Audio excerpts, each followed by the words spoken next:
All right, guys, our next guest is set to make a long-awaited UFC debut at UFC 225, where she takes on Holly Holm, a former Invicta champion, and one of the most anticipated Aussies to step into the UFC octagon. Megan Anderson, welcome for the first time to Submission Radio. Good to have you on the program.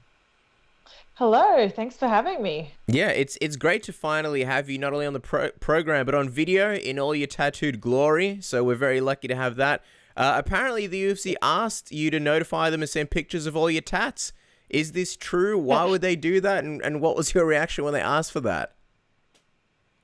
This is true. So my immediate reaction was, I was like, the only descriptions I gave them was both sleeves, like left thigh, left leg, left foot, behind my left ear.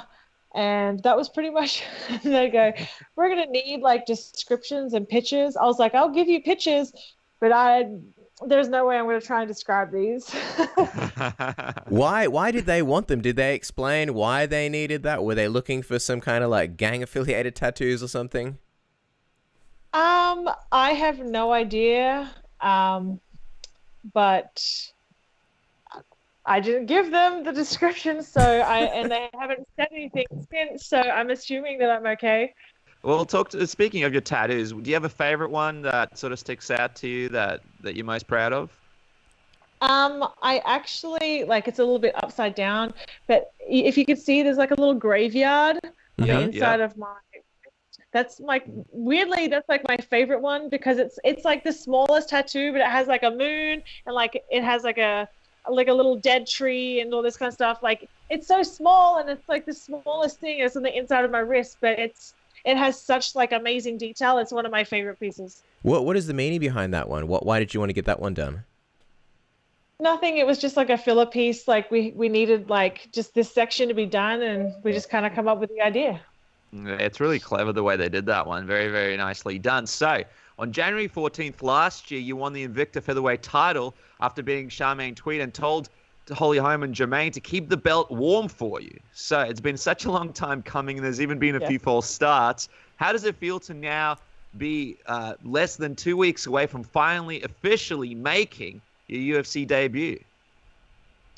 I'm very excited. It's definitely been like a long time coming, but I'm just happy that it's finally here.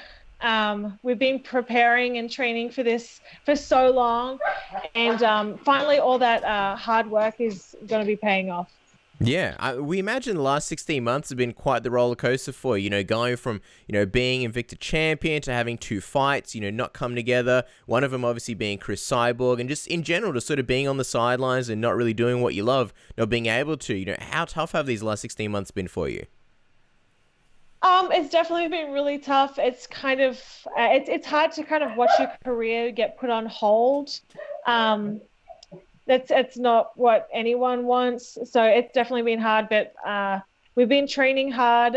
We've kind of used this opportunity to improve in a lot of areas. And, the fighter that I am now is very different to the fighter that I was January of 2017. So we're really excited to showcase all my new skills and really put on a performance for everyone. And it seems like there were some visa issues that were to blame for the delay in this UFC debut. For people that don't know the story behind it, can you sort of explain what happened? It was just some personal issues that came up that were kind of out of my control, and I was unfortunately unable to fight Cris. But that that's all in the past now. So what matters is that I'm ready to fight, and I'm excited to showcase myself and my skills June 9th. I was going to say, do you sort of feel like, some of those tough times you've gone through, they've sort of helped you, I guess, forge the kind of toughness and resilience that, you need to have in order to become a UFC champion? Yeah, I guess like, I would say like I've never really had the easy way. Even like outside of fighting in my everyday life, I always struggle, and I always, have a lot of shit things happen to me.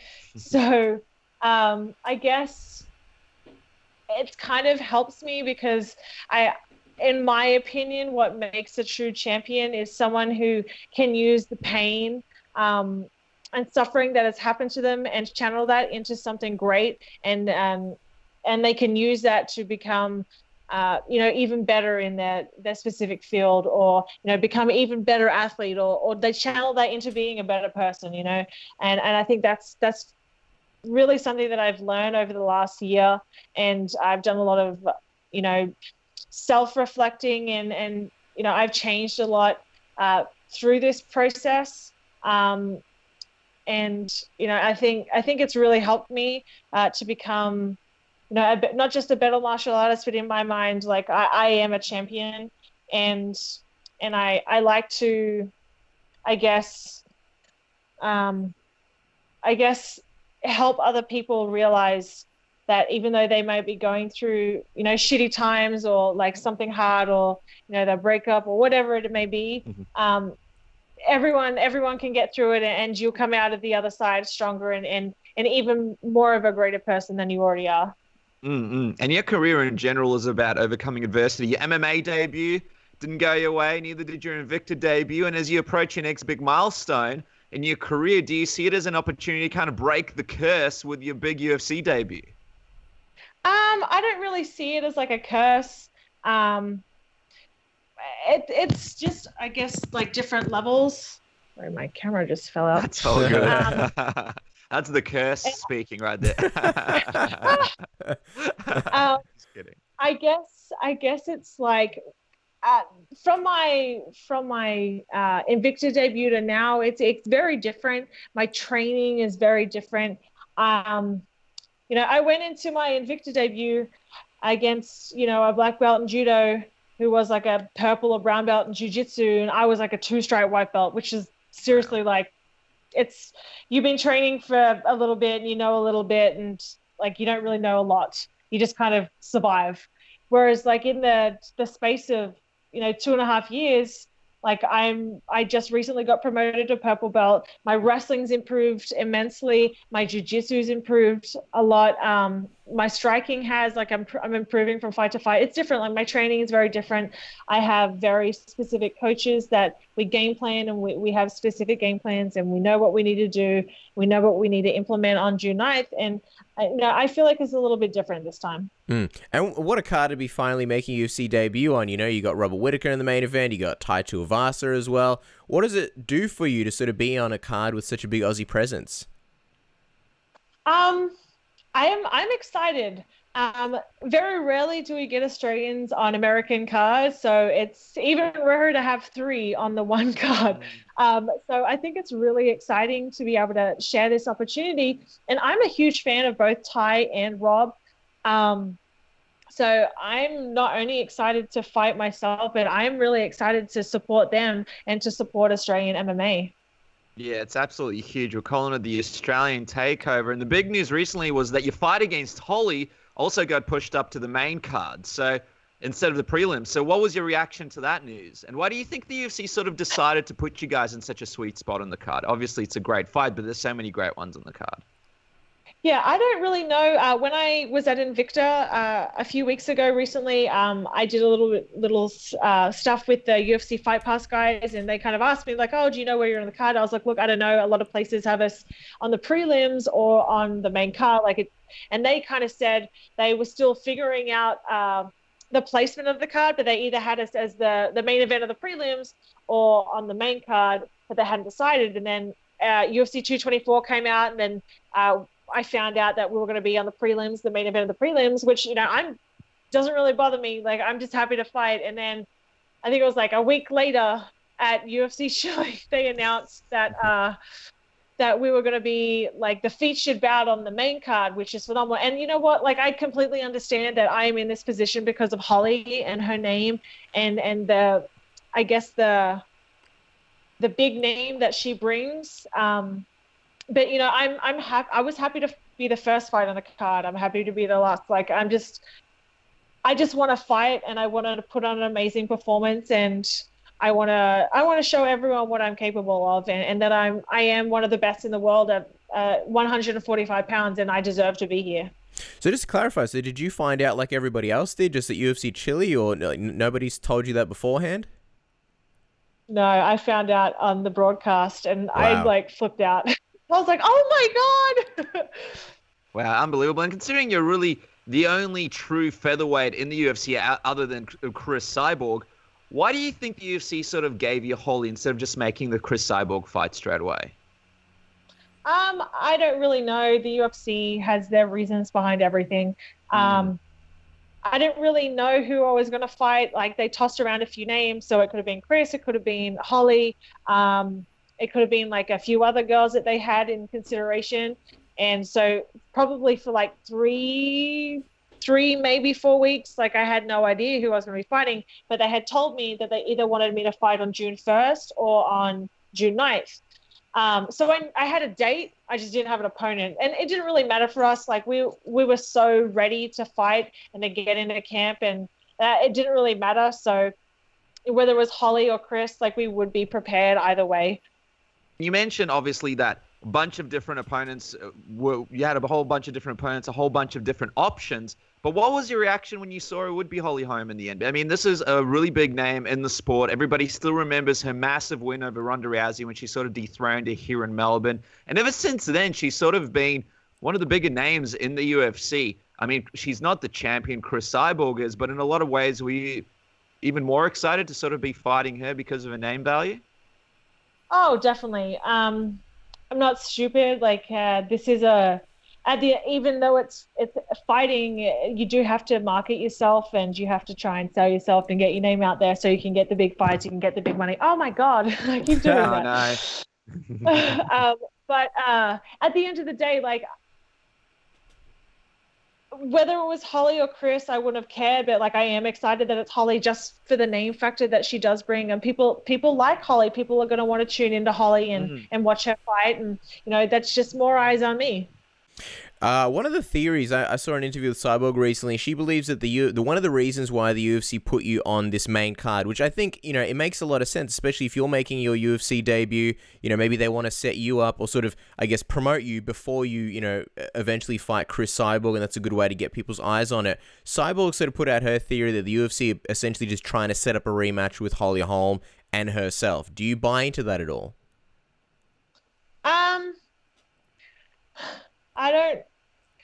I don't really care what, Cris says or what Holly says or what this person says, like, because at the end of the day, it's just Holly and I in that cage, no one else.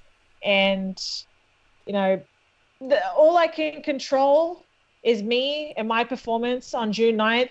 And the rest is all speculation. The rest is all, what if this person wins? What if that person? That all doesn't matter until the result of June 9th happens. So, Cris can say whatever she wants. She's fought Holly before. That's familiar to her. She's fought her and she beat her. She knows she can, beat her again. I'm unfamiliar territory for Cris. She hasn't fought me. I'm young, up and coming. I'm improving with every fight. I'm getting better. I'm coming into my prime. I'm a big threat to her. So of course she's going to say she thinks that the UFC is going to try to set up a Holly rematch. I've been underestimated and the least experienced in every single one of my fights. So, what's new? If experience won fights, then I'd be on a losing streak, but I'm not. Well, I mean, we don't want to look past the fight. You obviously focused on Holly, but if things do go your way in Chicago and you do beat her, do you expect to get the next title shot? Do you think that's the right next step if you do beat Holly Holm, someone who has been in the sport for so long with such big name value? I hope so. And but the UFC don't know with the UFC. They have their own kind of ways that they want to do things. They have their own ideas. But who knows? Whoever they want to put in, pending June 9th, because that's what I'm thinking about. After that, whoever they want me to fight, we're going to be ready. Because I guess it's an interesting time with the featherweight division. Cyborg's sort of looking to finish her contract and move on to boxing. Do you see that as, the perfect time to sort of take over her reign before she leaves, and then you sort of become the new dominant UFC featherweight champion? Yeah, definitely. I think Cris has done a lot for this sport, and I definitely would be excited to see her transition over to boxing if that's what she wants to do. And I'm happy to, I guess I'm happy to fill that role before she leaves. But it at the end of the day, it doesn't really matter because June 9th is what we have to focus on, and Cris is going to do what she wants to do with her career, and whatever happens next, I guess we'll be ready. Mm-hmm. I think a positive sign, because for a long time, and I wonder if you were sort of worried about this in a couple of ways as well, was that, the UFC brought in the featherweight division kind of thanks to Cris Cyborg because of her popularity. But then there was a time there where it didn't look like they had too many other fighters in the featherweight division outside of Cris and Holly, for example. And then there was the whole time where people weren't sure if Cris was going to stick around or not. So then people were questioning whether or not a featherweight division was going to stick around when she goes. But now the UFC are having a female featherweight, ultimate fighter. So it looks like they're investing in the women's featherweight division. Looks like they're bringing new talent into the division. What was your reaction when you saw that? Was it a little bit of relief to see them really focusing on the featherweight division and kind of its future past Cris Cyborg? Oh, definitely. I was so excited. I've been wanting them to do this for a really, really long time. Well, I guess at least the past year since they brought in the belt.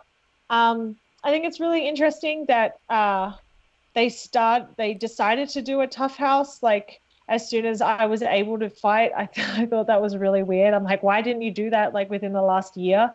I don't know. But I'm just so happy that they're finally investing in the division. And every division has to start somewhere. You're not going to have amazing talent. Not every division is going to have 10, 15, 20 top-tiered fighters when you start a new division. Look at the flyweight division. It's kind of all over the place right now. You have girls who are, got 2 fights in the UFC, fighting, that are ranked in the top 10, so you have to start somewhere. You need different tiers. You need the lower level girls, you need the middle, then you need the high, top 10, top 5. Because without progression and increase in competition, no one gets better. So you kind of need everything. And, I'm glad that they're finally realizing that and really committing to this division. You mentioned you sort of wish that, or you were wondering why they didn't bring this in a little bit earlier when you were sort of on the sidelines. Do you kind of wish they maybe did it tough earlier, let's say early last year, mid last year, so that way you could have sort of had some opponents in the meantime instead of being on the sidelines? Or do you think in some ways it kind of worked out because now in your first fight in the UFC, you're facing a huge name like Holly? I guess it's kind of a bit of both. Yeah. I wish that they would have, just because a lot of the girls have been wanting this opportunity for so long, and they deserve the opportunity. But I also am grateful that I'm able to debut against somebody like Holly and the caliber that she is. So it is kind of a bit of both, I guess. Well, speaking of the caliber and the fighter that she is, she's an amazing striker. She's quite well-rounded. How do you feel like you match up with her going into Chicago? I think I match up pretty well. I think they're going to be very surprised at the changes in my game. And, I think the Holly is a very skilled athlete. She's been doing this for a very long time. And I can see where people, who don't know about Invicta or haven't watched a lot of women's MMA outside of the UFC might not know who I am. So they kind of jump to the conclusion oh, she's not as tough as Holly. Oh, she's going to be outboxed, or she's going to be, out there. So I'm like, well, this isn't a boxing match. This is MMA. This is mixed martial arts. This isn't one discipline. And Holly tends to really only just fight one discipline when it comes to her fights that I've watched in the cage. And, that's where I'm different. I incorporate everything into my game, and people just haven't seen that yet. And, that's something that we're really excited to really show, that I'm not just a striker that, my ground game, my grappling is up there as well. And I see me matching up really well with Holly. I'm a lot bigger than her. I'm going to be a lot stronger. I'm going to be a lot longer.